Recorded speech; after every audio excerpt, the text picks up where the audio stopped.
Assalamualaikum warahmatullahi wabarakatuh.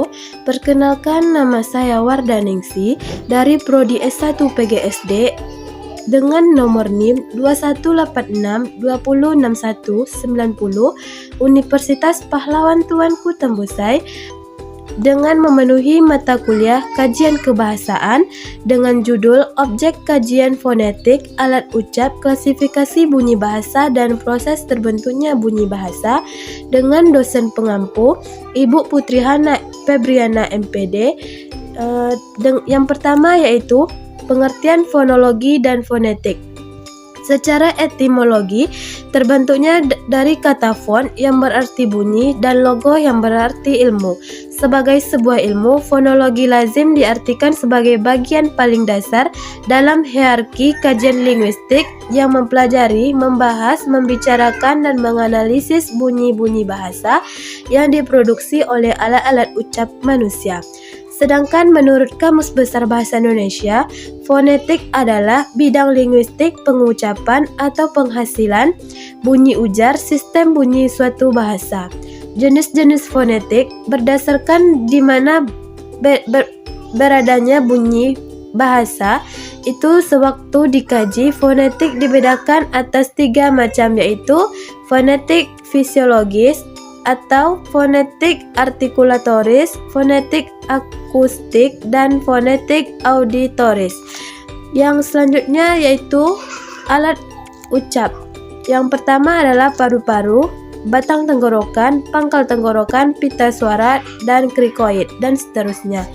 Yang C yaitu klasifikasi bunyi segmental.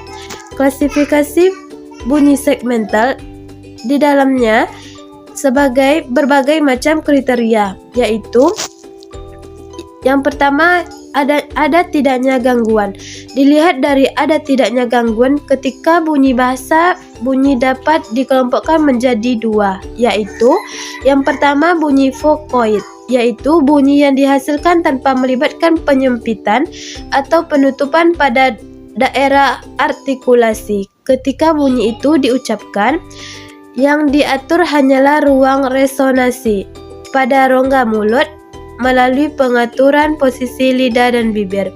Berkaitan dengan pengaturan ruang resonansi, Daniel Jenes menemukan 8 titik vokoid yang disebut dengan vokal kardinal. Yang B yaitu bunyi kontoid, yaitu bunyi yang dihasilkan dengan cara melibatkan penyempitan atau penutupan pada daerah artikulasi. Bunyi-bunyi kontoid ini lebih banyak jenisnya bila dibandingkan dengan bunyi-bunyi vokoid. Sering dengan banyaknya jenis artikulator yang terlibat dalam upaya penyempitan atau penutupan ketika bunyi itu diucapkan. Yang selanjutnya yaitu proses pembentukan bunyi. Yang pertama adalah arus udara. Arus udara yang menjadi sumber energi utama membentuk bunyi bahasa merupakan hasil kerja alat atau organ tubuh yang dikendalikan oleh otot-otot tertentu atas pemerintah saraf-saraf otak. Dengan demikian, arus udara diciptakan atas perintah saraf otak tertentu. Apakah harus udara menuju keluar dari paru-paru atau arus udara ke dalam atau menuju paru-paru.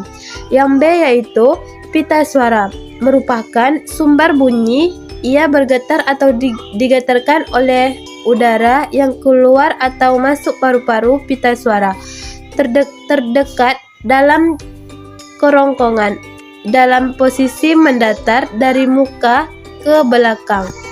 Sekian, terima kasih. Sekian video dari saya, lebih dan kurang saya mohon maaf. Assalamualaikum warahmatullahi wabarakatuh.